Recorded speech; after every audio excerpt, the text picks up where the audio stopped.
ತಾಲೂಕು ರಾಷ್ಟ್ರೀಯ ಹಬ್ಬಗಳ ಆಚರಣಾ ಸಮಿತಿ ಹಾಗೂ ಒಕ್ಕಲಿಗ ಸಂಘದ ವತಿಯಿಂದ ಜೂನ್ 27ರಂದು ಶ್ರೀ ಕೆಂಪೇಗೌಡ ಜಯಂತ್ಯೋತ್ಸವ ಕಾರ್ಯಕ್ರಮವನ್ನು ವಿಜೃಂಭಣೆಯಿಂದ ಆಚರಿಸುತ್ತಿದ್ದು, ವಿವಿಧ ಸಮುದಾಯದ ಮುಖಂಡರು, ವಿವಿಧ ಪರ ಸಂಘಟನೆ, ತಾಲೂಕಿನ ಎಲ್ಲ ಇಲಾಖೆ ಅಧಿಕಾರಿಗಳು ಹಾಗೂ ಸಾರ್ವಜನಿಕರು ಹೆಚ್ಚಿನ ಸಂಖ್ಯೆಯಲ್ಲಿ ಹಾಜರಿದ್ದು ಕಾರ್ಯಕ್ರಮದ ಯಶಸ್ವಿಗೆ ಸಹಕರಿಸಬೇಕೆಂದು ಒಕ್ಕಲಿಗ ಸಂಘದ ತಾಲೂಕು ಉಪಾಧ್ಯಕ್ಷ ಕೆಎಸ್ ಆಲೂರು ಪಟ್ಟಣದ ಒಕ್ಕಲಿಗ ಸಮುದಾಯ ಭವನದಲ್ಲಿ ಪತ್ರಿಕಾಗೋಷ್ಠಿಯಲ್ಲಿ ಮಾತನಾಡಿದ ಅವರು, ಜೂನ್ 27ರಂದು ಬೆಳಗ್ಗೆ 10 ಗಂಟೆಗೆ ತಾಲೂಕುಗಳ ಆಚರಣೆ ಸಮಿತಿ ಆಲೂರು ಹಾಗೂ ತಾಲೂಕು ಒಕ್ಕಲಿಗ ಸಂಘದ ಸಹಯೋಗದೊಂದಿಗೆ ಶ್ರೀ ಕೆಂಪೇಗೌಡ ಜಯಂತ್ಯೋತ್ಸವವನ್ನು ಆಚರಿಸಲಾಗುತ್ತಿದೆ. ಬೆಳಗ್ಗೆ 10 ಗಂಟೆಗೆ ಸರಿಯಾಗಿ ವೀರಶೈವ ಸಮುದಾಯ ಭವನದ ಆವರಣದಿಂದ ತಾಲೂಕು ತಹಶೀಲ್ದಾರ್ ಅವರ ನೇತೃತ್ವದಲ್ಲಿ ಬೆಳ್ಳಿ ಸಾರೋಟದ ಮೂಲಕ ಶ್ರೀ ಕೆಂಪೇಗೌಡರ ಭಾವಚಿತ್ರವನ್ನು ಜಾನಪದ ಕಲಾ ತಂಡಗಳೊಂದಿಗೆ ಆಲೂರು ಪಟ್ಟಣದ ಮುಖ್ಯ ರಸ್ತೆಯಲ್ಲಿ ಅಪಾರ ಜನಸ್ತೋಮದೊಂದಿಗೆ ಮೆರವಣಿಗೆ ಮೂಲಕ ತರಲಾಗುವುದು. ಬಳಿಕ ಒಕ್ಕಲಿಗ ಸಮುದಾಯ ಭವನದಲ್ಲಿ ಮಧ್ಯಾಹ್ನ 11:30ಕ್ಕೆ ಜಯಂತಿ ಕಾರ್ಯಕ್ರಮ ನಡೆಯಲಿದ್ದು, ಕಾರ್ಯಕ್ರಮಕ್ಕೆ ಕ್ಷೇತ್ರದ ಶಾಸಕರು, ಸಂಸದರು, ವಿಧಾನ ಪರಿಷತ್ ಸದಸ್ಯರು, ಮಾಜಿ ಶಾಸಕರು ಪಾಲ್ಗೊಳ್ಳುವರು. ಆದ್ದರಿಂದ ಕಾರ್ಯಕ್ರಮದ ಯಶಸ್ವಿಗೆ ಸಹಕರಿಸಬೇಕೆಂದು ಮಂಜೇಗೌಡ ಮನವಿ ಮಾಡಿದರು. ತಾಲೂಕು ಒಕ್ಕಲಿಗ ಸಂಘದ ಖಜಾಂಚಿ ಎಚ್.ಸಿ. ಶಾಂತಕೃಷ್ಣ ಮಾತನಾಡಿ, ನಾಡಪ್ರಭು ಶ್ರೀ ಕೆಂಪೇಗೌಡ ಅವರು ಕಟ್ಟಿದಂತಹ ರಾಜ್ಯದ ರಾಜಧಾನಿ ಬೆಂಗಳೂರು ಎಂದಿಗೂ ಸರ್ವ ಜನಾಂಗದ ಜನರಿಗೆ ಜೀವನಕ್ಕೆ ನೆರಳಾಗಿ ನಿಂತಿದೆ. ಇಲ್ಲಿ ರಾಜ್ಯವಲ್ಲದೆ ನೆರ ರಾಜ್ಯದ ಲಕ್ಷಾಂತರ ಮಂದಿ ಬದುಕು ಕಟ್ಟಿಕೊಂಡಿದ್ದಾರೆ. ಇಂತಹ ಮಹಾನಗರಕ್ಕೆ ಅಡಿಪಾಯ ಹಾಕಿದ ಕೆಂಪೇಗೌಡರ ದೂರದೃಷ್ಟಿ ಸ್ಮರಣೀಯವಾದುದು. ಪಕ್ಷಾತೀತವಾಗಿ ನಡೆಯುವ ಕಾರ್ಯಕ್ರಮದಲ್ಲಿ ಎಲ್ಲರೂ ಹೆಚ್ಚಿನ ಸಂಖ್ಯೆಯಲ್ಲಿ ಭಾಗವಹಿಸಬೇಕು. ಅಲ್ಲದೆ ಎಲ್ಲರ ಸಹಕಾರ ಕೆಂಪೇಗೌಡ ಜಯಂತಿ ಆಚರಣೆಗೆ ಮುಖ್ಯವಾಗುತ್ತದೆ. ಈ ನಿಟ್ಟಿನಲ್ಲಿ ಒಕ್ಕಲಿಗರ ಸಂಘ ವಿವಿಧ ಸಂಘಗಳನ್ನ ಜೊತೆಗೂಡಿಸಿಕೊಂಡು ಎಲ್ಲರನ್ನೂ ಆಹ್ವಾನಿಸುವ ಕೆಲಸ ಮಾಡಲಿದೆ. ಸಾರ್ವಜನಿಕರು ಹೆಚ್ಚಿನ ಸಂಖ್ಯೆಯಲ್ಲಿ ಸೇರುವ ಮೂಲಕ ಕೆಂಪೇಗೌಡ ಜಯಂತಿ ಯಶಸ್ವಿಗೊಳಿಸುವಂತೆ ಹೇಳಿದರು. ಈ ಸಂದರ್ಭದಲ್ಲಿ ಒಕ್ಕಲಿಗ ಸಂಘದ ಹಿರಿಯ ಮುಖಂಡ ಎಂಎಚ್ ರಂಗೇಗೌಡ, ಲೋಕೇಶ್ ಕದಾಳು, ಪಿಎಲ್ ಲಿಂಗರಾಜು ಹಾಗೂ ಇತರರು ಹಾಜರಿದ್ದರು. ಆಚರಣೆ ಮಾಡ್ತಾ ಇರೋದ್ರಿಂದ ಬೆಳಿಗ್ಗೆ 10 ಗಂಟೆಗೆ ವೀರಶೈವ ಸಮುದಾಯ ಭವನದಿಂದ ಹೊರಟಂಥ ನಾಡಪ್ರಭು ಕೆಂಪೇಗೌಡರ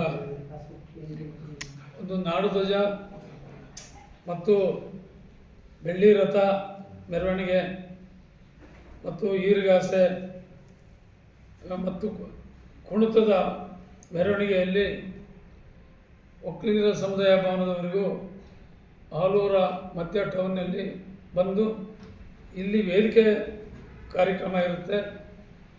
ಈ ವೇದಿಕೆ ಕಾರ್ಯಕ್ರಮಕ್ಕೆ ಮೆರವಣಿಗೆಯಿಂದ ಬಂದು ಅವರ ಪ್ರತಿಮೆಯನ್ನು ಕೂಡ ಮೆರವಣಿಗೆಯಲ್ಲಿ ಬೆಳ್ಳಿ ರಥಕ್ಕೆ ಅಳವಡಿಸಿಕೊಂಡು ಬಂದು ಇಲ್ಲಿ ಕಾರ್ಯಕ್ರಮವನ್ನು ಮಾಡ್ತೇವೆ. ಕಾರಣ ನಮ್ಮ ಒಕ್ಕಲಿಗರ ಸಂಘದ ವತಿಯಿಂದ ಮತ್ತು ಯುವ ಒಕ್ಕಲಿಗರ ಸಂಘದ ಮುಖಂಡರುಗಳು ಕೂಡ ಎಲ್ಲ ಸೇರಿ ಮತ್ತು ಆಲೂರು ತಾಲೂಕಿನ ಎಲ್ಲ ವರ್ಗದ ಜನರು ಎಲ್ಲರನ್ನೂ ಕೂಡ ಸೇರಿಸಿಕೊಂಡು, ಕಾರಣ ಕೆಂಪೇಗೌಡರು ಎಲ್ಲ ವರ್ಗದ ಜನರಿಗೂ ಕೂಡ ಬದುಕನ್ನು ಕೊಟ್ಟಂಥವ್ರು. ಬೆಂಗಳೂರು ಕಟ್ಟಿದ್ರು ಕೂಡ ಅವರು ಎಲ್ಲ ವರ್ಗದ ಜನರು ಕೂಡ ವ್ಯಾಪಾರಗಳಿರ್ಬೋದು ಮತ್ತು ರೈತರಿಗೆ ಅನುಕೂಲ ಆಗೋಂಥ ಕೆರೆ ಕಟ್ಟೆಗಳು ಕಟ್ಟಿಸಿದಿರ್ಬೋದು,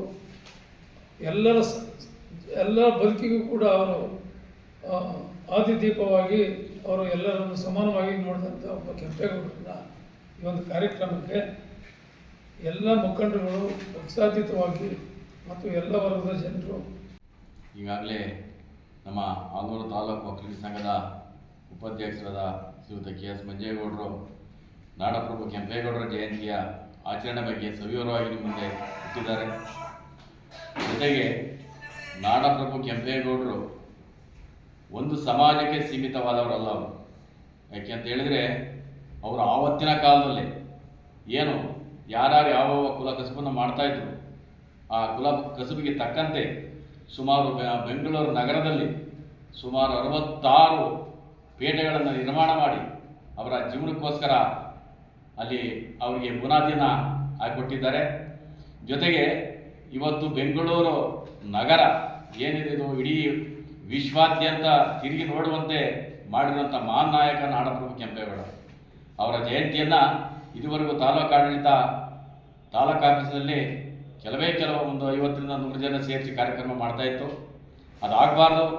ಅವರಿಗೆ ಗೌರವ ತರುವಂಥ ಕೆಲಸವನ್ನು ಮಾಡಬೇಕು ಅಂತಕ್ಕಂಥದ್ದನ್ನ ನಮ್ಮ ಸಂಘದಲ್ಲಿ ನಮ್ಮ ತಾಲೂಕು ಒಕ್ಕಲಿಗ ಸಂಘದ ಅಧ್ಯಕ್ಷರಾದ HP ಮೋಹನ್ ಅವರ ಅಧ್ಯಕ್ಷತೆಯಲ್ಲಿ ಎಲ್ಲ ತಾಲೂಕಿನ ಸಮಸ್ತ ನಾಗರಿಕ ಬಂಧುಗಳನ್ನು ಕರೆದು ಈ ಒಂದು ಕಾರ್ಯಕ್ರಮವನ್ನು ಭಾಳ ಯಶಸ್ವಿಯಾಗಿ ಮಾಡಬೇಕು ಅಂತಕ್ಕಂಥದ್ದನ್ನ ನಾವು ಮುಂದಿಟ್ಟಾಗ ಇಡೀ ಸಮಾಜದ ಬಂಧುಗಳು ಬಂದು ಆ ಒಂದು ಕಾರ್ಯಕ್ರಮವನ್ನು ಯಶಸ್ಸು ಮಾಡಲಿಕ್ಕೆ ಏನು ನಮ್ಮ ಒಕ್ಕಲಿಗ ಸಮಾಜ ಜೊತೆಗೆ ಎಲ್ಲೆಲ್ಲಿ ಇತರೆ ಸಮಾಜದ ಬಂಧುಗಳಿದ್ದಾರೆ ಅವರೆಲ್ಲರನ್ನು ಒಟ್ಟುಗೂಡಿಸಿ, ಏಕೆಂದರೆ ನಾಡಪ್ರಭು ಕೆಂಪೇಗೌಡರಿಗೆ ಕೇವಲ ಒಂದು ಸಮಾಜದವರು ಸೇರಿ ಜಯಂತಿ ಮಾಡಿದರೆ ಅದಕ್ಕೆ ಅರ್ಥ ಬರೋದಿಲ್ಲ. ಯಾಕೆ ಅಂತ ಹೇಳಿದ್ರೆ